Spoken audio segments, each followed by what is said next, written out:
So guys आता आम्ही चाललेत निर्मळच्या जत्रेत. तर पहिला तर मी आणि मंदारच होतो, मग आमची सागर आणि वहिनी पण होते, सोबत आमची छोटीशी प्रांशवी पण होती. मग फायनली आम्ही जत्रेमध्ये पोचलो आणि पहिला तर आमच्या दिदीला दिसले हे फुगे. मग काय नाही, तिला घेऊन दिला मस्तपैकी हा फुगा. आणि आमच्या मंदारला ना या पालण्यात बसायचं होतं. मला हा पालना बघूनच माझा जीव उलटापालटा होत होता. त्यात जत्रेत एवढी गर्दी ना, तर बापरे कायच बोलू. आणि आमची प्रांशवी होती ना, तिला तर सगळ्या दुकानातून काय ना काय पाहिजेच होतं. आता तिला कसं समजायला लागले ना, तर तिला म्हणजे सगळीकडून मला काहीतरी घेऊनच द्या. हे बघा कसं तिचं चालले.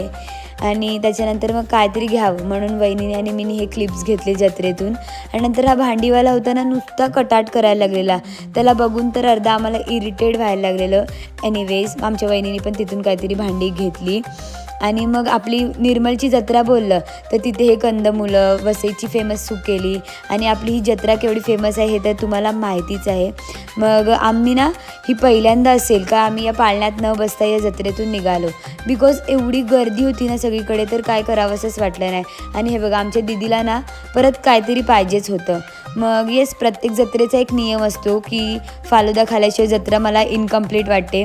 मग तो नियम मी पूर्ण केला आणि एक फालुदा घेतला आणि तिथून निघालो घरी जायला. तर मला तर वाटलं आता निघतोय आम्ही घरी जायला, पण नाही, आमच्या बाईला काय पाहिजे होती तर ही खुर्ची.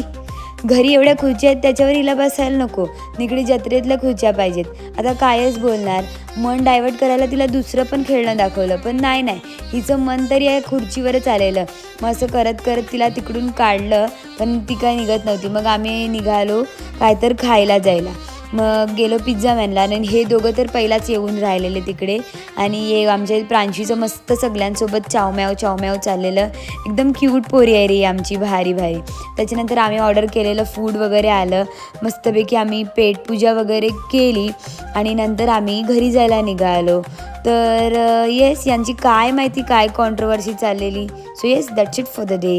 Bye bye.